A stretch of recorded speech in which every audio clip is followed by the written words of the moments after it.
모르는 것을 아는 힘이라는 부제가 붙어있는 애덤 그랜트의 Think Again을 심층 분석 요약해 보겠습니다. 애덤 그랜트는 펜실베니아 와튼스쿨의 교수이자 Give and Take의 저자입니다. 그랜트는 최연소 종신 교수이자 학생 평가 점수가 미국에서 가장 높은 교수 중에 한 명입니다. 이번에 낸 신간 Think Again에서 저자는 unlearn과 rethinking을 강조하는데요. 내가 가진 지식을 unlearn하고 내가 과연 진짜 알고 있는 건지를 rethinking하는 과정을 통해 끊임없이 나를 유혹하는 인지적 게으름을 이기고 사고의 유연성을 갖는 것이 얼마나 중요한지 알게 되었습니다. 애덤 그랜트는 프롤로그에서 맨굴치의 화재 사건으로 서두를 엽니다. 12명의 산림소방대원이 사망한 이 슬픈 사건에서 4명의 생존자들의 증언과 경험을 통해 우리에게 다시 생각하기, rethinking의 중요성을 제시합니다. 생존자 중 한 사람, 대장이었던 도찌는 산불이 덮쳐오는 상황에서 언덕으로 뛰어올라서 탈출하는 것이 불가능해졌을 때 걸음을 멈추고 성냥을 꺼내서 불을 붙인 뒤 성냥불을 풀밭에 던졌습니다. 도찌는 화마의 먹잇감을 미리 없애 불길의 강도를 낮추고 그 공간에서 물통에 물로 손수건을 적셔서 입을 막은 다음에 재만 남은 그 공간에 납작 엎드려 15분을 버텼기에 생존할 수 있었죠. 극심한 스트레스 상황에서 사람들은 보통 자동적 반응, 익히 학습된 반응을 보입니다. 산림소방대원들은 불을 끄는 사람들이지 또 다른 불을 내는 사람들이 아니죠. 도찌는 1번 불을 끄는 것, 2번 불에서 달아나는 것, 이 두 개의 익숙한 반응을 포기한 것입니다. 우리는 새로운 걸 붙잡고 어렵게 쩔쩔매기보다는 기존의 의견이나 생각에 안주하는 쉬운 길을 선택하곤 합니다. 이것을 심리학 용어로 인지적 게으름, cognitive laziness라고 한대요. 실제로 산불로 사망한 많은 산림소방대원들이 자신이 메고 있던 가방과 도구들을 버리지 못한 채 시신으로 발견된다고 합니다.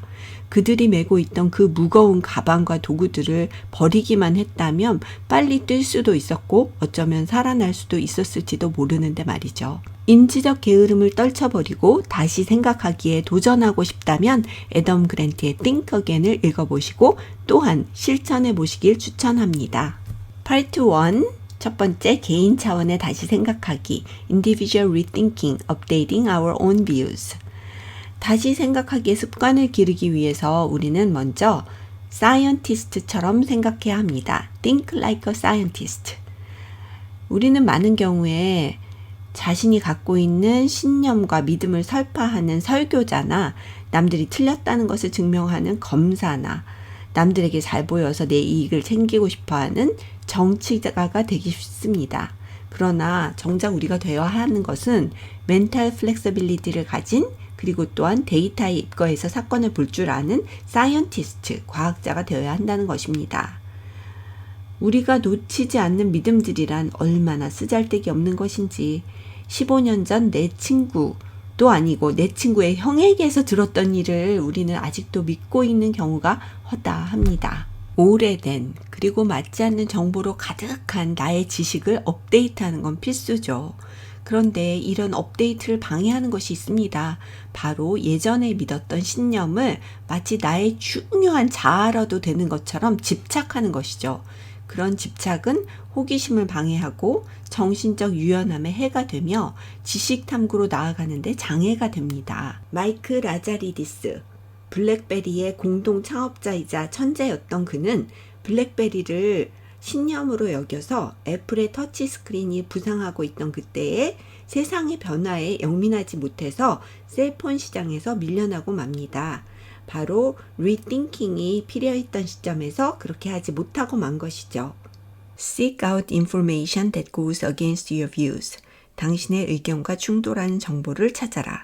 내가 맞다는 확증 편향, 즉 자신을 향한 믿음을 끊임없이 버려라. 당신의 자신감을 미세 조정하라는 이야기인데요. 그것은 바로 어리석음의 산 정상에서 꼼짝도 못하고 발이 묶여 있음을 인식하는 일부터 시작합니다. 더닝 크루거 효과에 의하면 자신이 가진 지식에 대한 과도한 확신과 실제 그 지식과의 관계는 반비례를 보여줍니다.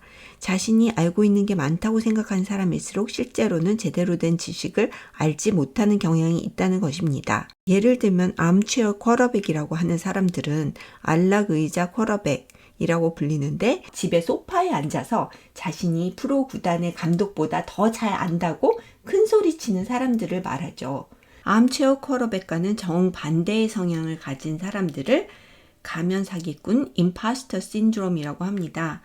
그들은 계속해서 자기는 할 수 없다고 자기의 능력을 의심하는 사람들입니다. 그런데 의외로 이렇게 자기의 능력을 의심하는 사람들이 실제로는 높은 성취를 거둔다는 연구 결과가 있대요. 자신의 지식에 대한 과도한 확신보다는 내가 무엇을 얼마나 알고 있는지 점검하고 내가 진짜 알고 있는가에 대한 의심을 가지는 건 중요해요.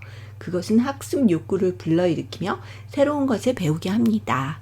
애덤 그랜트가 강조한 또 하나의 권고는 자신이 틀렸음을 깨달았을 때의 기쁨을 끌어안아라 입니다. Embrace the joy of being wrong. 자신의 신념이나 의견이 공격당할 때 기분 좋아하기는 힘들 것 같지만 더 나은 사람이 되길 원한다면 틀렸을 때 기뻐하는 것이 맞습니다. 새로운 사실을 알게 됐고 잘못을 고칠 수 있게 됐으며 나는 어제보다는 덜 틀린 사람이 되었으니 기쁠 수밖에요.